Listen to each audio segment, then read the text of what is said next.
You're tuned into the Weekend Jazz Update with Jashan De Silva. On this week's episode, we're turning the spotlight on one of the most inventive ensembles in contemporary jazz, the SFJAZZ Collective.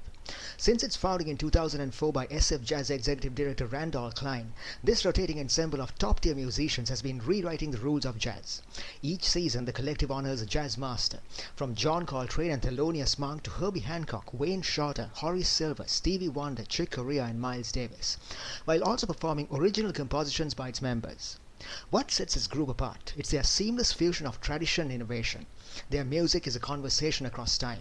Intricate horn arrangements, tight rhythmic sections, chamber-like textures, and improvisation that keeps each performance alive and unpredictable.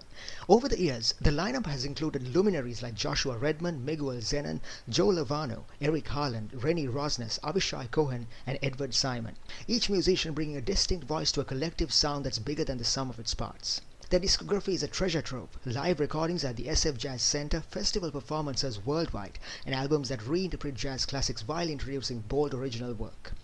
Recent releases like New Works Reflecting the Moment show the collective engaging with social and cultural pulse, proving jazz is not just an art form but a commentary on the times.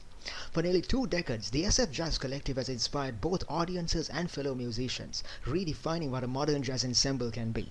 And this is the Weekend Jazz Update with Jashan De Silva. On this week's episode of the Jazz Update, it's about the life and times and best hits of the SFJAZZ Collective. During this hour, we're going to be talking about their biography. Founded in 2004 under the guidance of Randall Klein, SFJAZZ Collective was conceived as a rotating ensemble of top-tier musicians. Think of it as a living laboratory of jazz, where each season brings fresh compositions, reimagined classics, and an ever-evolving lineup of virtuosos. Each season, the collective chooses a jazz legend, names like John Coltrane, Thelonious Monk, Herbie Hancock, Wayne Shorter, Chick Corea and Miles Davis. They have all been celebrated. But here's the twist: these aren't straight tributes. The collective reinterprets the classics, blending chamber-like textures and complex rhythms into something uniquely their own. And the beauty of the SFJAZZ Collective lies in its rotating membership. Every year, the ensemble welcomes new voices, keeping the sound fresh and unpredictable. Some of the core recurring giants you might recognize include Joshua Redman, Miguel Zenon, Joe Lovano, Dave Douglas, Eric Harland, Avishai Cohen, Rennie Rosnes, Edward Simon, Robin Eubanks, Mark Turner and Sean Jones. In this setup, each musician contributes equally, whether composing or improvising, creating a dynamic collective identity that's always evolving. Musically, the collective thrives on interaction and improvisation, balancing structure with spontaneity. Their compositions pull from global influences, Afro-Caribbean beats, Latin jazz, contemporary classical elements, yet always feels cohesive. Tight horn harmonies, lyrical solos, and sophisticated rhythm sections define their signature sound. Over the years, they've released more than a dozen albums, many live recordings from the SFJAZZ Center or festival stages. Highlights include tributes to Monk, Hancock, Shorter, Stevie Wonder, Chick Corea, Miles Davis and McCoy Tyner, alongside original works. The SFJAZZ Collective proves that jazz is a living, breathing art form, rooted in history yet fully contemporary. With innovation, ensemble excellence, and a commitment to bridging past and present, they've earned a place among the most important jazz ensembles of the 21st century. Whether you're a seasoned aficionado or a newcomer to jazz, the collective performances are a masterclass in energy, creativity, and technical mastery. So that was some insight into the biography of the SFJAZZ Collective, and this is the Weekend Jazz Update with Jashan De Silva. And you're tuned into the Weekend Jazz Update with Jashan De Silva. On this week's episode, it's about the SFJAZZ Collective, their biography, and best hits. Now it's time for some trending album news. The Skylark Quartet are out with their new album, Luna Rossa El Belvedere, released this past July. Recorded in Switzerland and featuring the internationally acclaimed flugelhornist Matthew Michael, this album captures the quartet's lyrical spirit and dynamic range. Founded in 2021 by guitarist Samuel Sarana and expanded with bassist Tobias Melker, along with Patrick Joray on saxophone and flute, and Martin Juhas on drums, the Skylark Quartet has quickly become one of Europe's most compelling jazz ensembles. Luna Rossa El Belvedere draws inspiration from Mediterranean sounds, jazz tradition, and a touch of rock and free improvisation. Each track tells a story. The title track evokes a summer night under a moon in Italy. Porto Novo celebrates the Ancona coastline, and Cannonfield Park in Autunno captures the serene hues of Basel in autumn. With lush arrangements, rubato tempos, and the emotional interplay between Sorana, Melka, and Matthew Michael, this album is both intimate and expansive. And that was some trending album news on the Weekend Jazz Update with Jashan De Silva. We're going for a short break. We'll be right back after that. When we come back, we're going to be talking about some of the SFJAZZ Collective's best albums of all time. On this week's episode, it's about the SFJAZZ Collective. During this hour, we're going to be talking about some of their best albums. Here's a quick recap of what's coming up.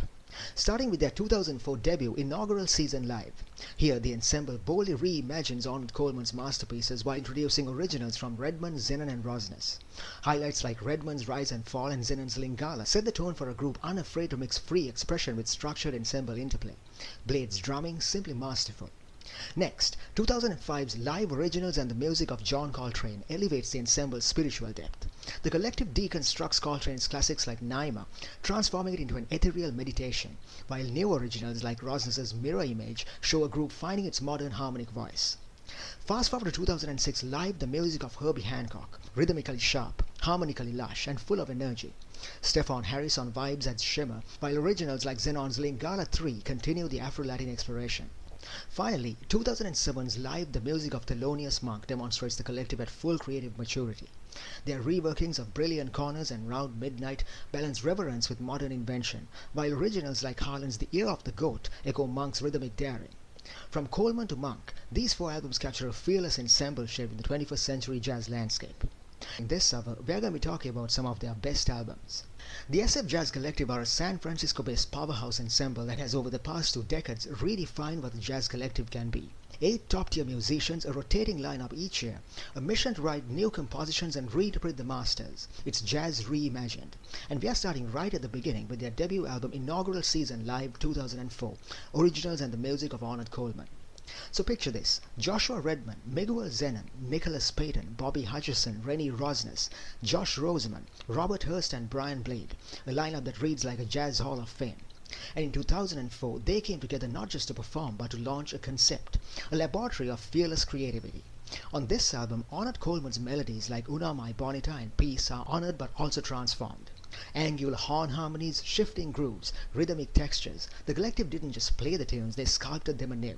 And the originals, Redman's Rise and Fall balances lyrical tenor lines with turbulence, while Zenon's Lingala fuses Afro-Caribbean rhythms with post-bop sensibility. Fast forward 2005 and the collective takes on Live 2005, originals and the music of John Coltrane. Taking on Coltrane is no small task. The man's spirit is monumental. But this album isn't mere homage, it's reinvention. Naima transforms from lush ballad into an impressionistic meditation, with Zenon's alto and Hutcherson's vibraphone floating weightlessly over Blade's subtle cymbal textures. Originals like Rosnes' Mirror Image and Redman's The Backward Step show a band finding their own voice. Modal yet modern, spiritual yet grounded. You can feel the reverence but also their fearless experimentation. Coltrane's music becomes a shared language of freedom within structure. Then comes 2006, Live 2006, the music of Herbie Hancock and original compositions. By now, the collective is firing on all cylinders, with Eric Harland on drums, Stefan Harris on vibraphone, and Andre Hayward on trombone. Hancock's tunes, Dolphin Dance, Maiden Voyage, One Finger Snap, get new life with tight horn arrangements, shifting meters and glistening textures. And the originals, Zenon's Lingala 3 continues to explore Afro-Latin rhythms, while Harland's contribution reminds us why he's so force on the drums. By engaging Hancock, the collective shows it's not just about nostalgia, it's about living, breathing jazz in the 21st century. And finally, 2007. Live 2007, the music of Thelonious Monk and original compositions. Tackling Monk is a true test. His music demands wit, economy and risk. With Lovano, Douglas, Zenon, Rostas and Harland, the collective navigates Monk's jagged humor effortlessly. Their Brilliant Corners hits hard. Crisp horns voicing over modern rhythmic displacement, fragments of melody, counterlines weaving in like a chamber ensemble. And the originals, Zenon's Lingala 4, Harlan's The Ear of the Goat, Douglas San Jose, all draw from Monk's rhythmic DNA while staying unmistakably contemporary. By now, the collective proves it's virtuosic yet playful, intellectual yet joyful, making Monk's language alive and shape-shifting. And you're tuned into the Weekend Jazz Update with Jashan De Silva. On this week's episode, it's about the SFJAZZ Collective, their biography and best hits. Now it's time for some trending music news. Straight out of Oklahoma City, the genre-blending collective Butter and the Genre is back with their latest single, So Cool, So Blue, dropping Wednesday, October 22nd. This track showcases the trio at their intimate best: Gregory Butter Hawbridge on trumpet and keys, Calliope Stott delivering silky vocals, and Alex Chapman laying down the deep grooves on bass. So Cool, So Blue is all about mood, a cinematic, soul-stirring ballad that could soundtrack a late-night jazz lounge or a cozy evening at home. As Butter puts it, cool fog, a distant horn, and a truth you can only whisper. That's So Cool, So Blue. Following their breakout single Music is Life, this release further cements Butter and the genre as one of Oklahoma's most exciting emerging ensembles. Their sound bridges timeless jazz traditions with modernistic production, giving you melodies that linger long after the music ends. So mark your calendars for October 22nd and get ready to lose yourself in the hypnotic vibes of Butter and the genre. And that was some trendy music news on the Weekend Jazz Update with Jashan De Silva. We're going for a short break, we'll be right back after that. When we come back, we're going to be talking about more of SF Jazz Collective's best albums of all time. Stay tuned.